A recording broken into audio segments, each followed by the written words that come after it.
Hello प्यारे बच्चों। आज हम हिंदी संचय का पाठ 4 पढ़ेंगे।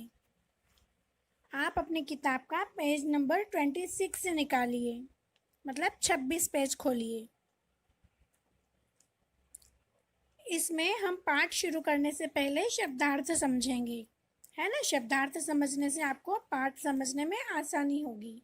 इसलिए आप किताब का पेज नंबर 27 मीन्स 27 पेज निकाल लीजिए। मैं आपको पहले शब्दार्थ समझाऊंगी, फिर अपन पाठ पढ़ेंगे, ठीक है। हाँ, शब्दार्थ पहला है उदास। उदास का अर्थ क्या होता है? दुखी। जब हमें कोई चीज़ नहीं मिलती है तो हम दुखी हो जाते हैं ना, उदास हो जाते हैं ना। तो उदास मतलब होता है दुखी। उसके नीचे है तट। तट मतलब किनारा। नदी का जो तट होता है ना, जहाँ पर बैठकर हम अपने हाथ में पानी लेते हैं या पैर धोते हैं, वो तट। तट मतलब किनारा।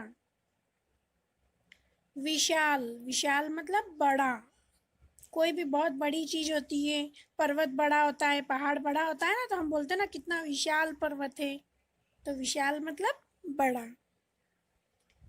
अगला है सहपाठी। सहपाठी मतलब साथ में पढ़ने वाला।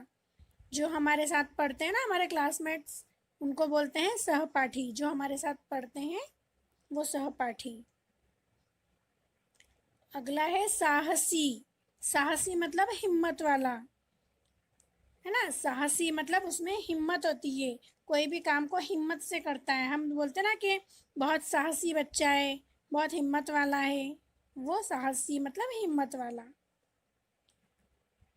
उसके बाद है एहसान। एहसान मतलब उपकार। जब कोई हमारी मदद करता है तो हम उसको बोलते हैं ना, हम आपका एहसान कभी नहीं भूलेंगे। तो एहसान मतलब होता है उपकार, ठीक है। चलो, अब ये हमने शब्दार्थ समझ लिए। अब हम पाठ समझेंगे। आ जाओ पाठ में, पेज नंबर 26 पे। हेलो प्यारे बच्चों, अब हम पाठ 4 पढ़ेंगे। पाठ का नाम है होनहार बीरवान के होत चिकने पात। इस पाठ का नाम एक उदाहरण के ऊपर दिया गया है। होनहार मतलब होता है होशियार, प्रतिभावान। और बीरवान मतलब होता है एक पौधा, छोटा पौधा। के होत चिकने पात। होत मतलब होते हैं, और चिकने मतलब एकदम कोमल नाजुक, और पात मतलब पत्ते। होनहार बीरवान के होत चिकने पात। अब इसका मतलब मैं आपको बताती हूँ। जैसे हमें कोई पौधा उगाना होता है तो हम क्या उगाते हैं? बीज उगाते हैं, है ना।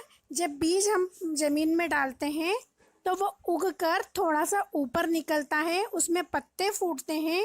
तो वो पत्ते कितने नाजुक होते हैं, कितने कोमल होते हैं, चिकने चिकने होते हैं ना। तो होनहार बीरवान मतलब जब वो पौधा थोड़ा सा ऊपर उगता है, उसमें नाजुक नाजुक कोमल पत्ते बन जाते हैं, तो उससे हम उस चीज़ का अंदाज़ा लगा लेते हैं कि ये पौधा आगे जाकर कितना अच्छा फलेगा या कितना अच्छा उगेगा, कितना फैलेगा। इस चीज़ का अंदाज हम उस चीज़ से लगा सकते हैं। आपने एक उदाहरण के तौर पर एक कहावत सुनी होगी कि पूत के लक्षण पालने में ही नज़र आ जाते हैं। उसी प्रकार एक पौधा या वो आगे जाकर कितना विकसित होगा, कितना विशाल, कितना प्रतिभावान बनेगा, वो हम इससे अंदाज लगा सकते हैं कि वो जब वो छोटा होता है, उसी से हम पता लगा सकते हैं कि ये आगे जाके कितना अच्छा बनेगा। तो इस पाठ में हमें वही बताया गया है कि एक छोटा सा बच्चा, वो बचपन में ही पता चल जाता है कि ये आगे जाकर कितना अच्छा बनेगा, कितना प्रतिभावान बनेगा, कितना होशियार बनेगा। ठीक है, अब हम पाठ पढ़ना स्टार्ट करते हैं। देखना आप और समझना ध्यान से, ठीक है। एक बार की बात है, एक गरीब बालक घर से परीक्षा देने के लिए स्कूल जा रहा था। एक बार की बात है, जब आपकी भी परीक्षा होती है तो आप भी घर से स्कूल आते हो ना। तो ऐसे ही एक गरीब बच्चा परीक्षा देने के लिए घर से स्कूल जा रहा था। उसके रास्ते में गंगा नदी बहती थी। मतलब जब बच्चे को घर से स्कूल जाना पड़ता था तो बीच में गंगा नदी आती थी, उस नदी को पार करके जाना पड़ता था। जिसे पार करके जाना पड़ता था मतलब गंगा नदी पार करके बच्चे को स्कूल जाना पड़ता था। जेब में एक भी पैसा नहीं था, लेकिन नदी के उस पार तो जाना ही था। जिस बच्चे को स्कूल जाना था उस बच्चे के पास एक भी पैसा नहीं था, क्योंकि नदी पार करने के लिए नदी को कैसे पार करेंगे, तो नाव में बैठना पड़ेगा ना, तो नाव चलाने वाले अंकल को पैसे देना पड़ते हैं। तो उस बच्चे के पास एक भी पैसा नहीं था, पर परीक्षा देना भी जरूरी थी, तो बच्चे को स्कूल भी जाना था। तो पैसा तो नहीं था, पर नदी के पार जाना भी जरूरी था। वह बालक गंगा नदी के किनारे उदास बैठा सोच रहा था कि उस पार कैसे जाऊं। अब उसके पास पैसे तो थे ही नहीं और जाना जरूरी था, तो वो नदी के किनारे पर बैठ गया और बैठा बैठा सोच रहा था कि अब मैं उस पार कैसे जाऊंगा। तट किनारे मतलब तट पर, अभी बताया ना मैंने शब्दार्थ में कि तट मतलब किनारा होता है। वह यही सोच रहा था कि तट पर उसके कुछ सहपाठी आ गए। जब बच्चा बैठा बैठा इस बारे में सोच ही रहा था, तब उसके वहां पर कुछ सहपाठी मतलब उसके साथ उसकी क्लास में पढ़ने वाले कुछ बच्चे आ गए। उसे उदास देखकर साथियों ने उसकी उदासी का कारण पूछा। जब वो उदास मतलब दुखी बैठा था ना कि अब नदी के पार कैसे जाऊंगा परीक्षा देने, तो उसे उदास देखकर उसके साथ पढ़ने वाले बच्चों ने उसके उदास होने का, दुखी होने का कारण पूछा। उसने बताया, आज मेरे पास मल्लाह को देने के लिए पैसे नहीं हैं। मल्लाह, मल्लाह मतलब क्या आता है, नाविक, जो नाव चलाता है उसे बोलते हैं मल्लाह। तो उस बच्चे ने, जो बच्चा उदास बैठा था, उसने बोला कि आज मेरे पास मल्लाह को देने के लिए, नाविक को देने के लिए पैसे नहीं हैं।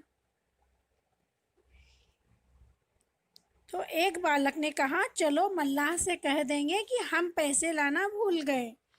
तो उसकी क्लास में पढ़ने वाला एक बच्चा उसे बोलता है कि तुम चलो तो सही, हम नाविक से बोल देंगे कि आज हम घर से पैसे लाना भूल गए,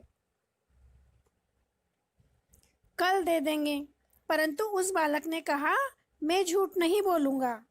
वो जो बच्चा उदास बैठा था, दुखी हो रहा था, वो क्या बोलता है कि मैं झूठ नहीं बोलूँगा, मैं झूठ नहीं बोलता हूँ। तो एक दूसरा सहपाठी बोला, तुम चलो नाव में बैठो, उतराई के पैसे मैं दे दूँगा। तो दूसरा बच्चा जो उसके साथ स्कूल जाने वाला था, वो उसे कहता है कि तुम हमारे साथ चलो तो सही, नाव में बैठो, आज मैं तुम्हारे पैसे दे दूंगा, जब तुम्हारे पास पैसे आए तो तुम मुझे वापस कर देना। तो उस बालक ने कहा कि धन्यवाद, मैं यह एहसान नहीं लूँगा। तो वो बच्चा अपने उस मित्र को भी कहता है कि धन्यवाद, मैं तुमसे एहसान नहीं लूँगा कि तुम मेरे पैसे दो और फिर मेरे ऊपर उपकार करो, तो मैं तुम्हारा उपकार नहीं लूँगा। है ना, इतना हो गया। चलो अब अगले पेज पर आ जाओ। ये देखो चित्र में दे रखा है ना, ये पहाड़ पर ये पत्थर पे बच्चा बैठा है और इसके पास दो बच्चे बैठे हैं। एक कह रहा है, झूठ बोलने के लिए कह रहा है कि हम बोल देंगे हम घर से पैसे लाना भूल गए। दूसरा कह रहा है कि चलो आज मैं दे देता हूँ, तुम मुझे बाद में दे देना। चित्र में दिखाया हुआ है ना। अब अगले पेज पर आ जाओ।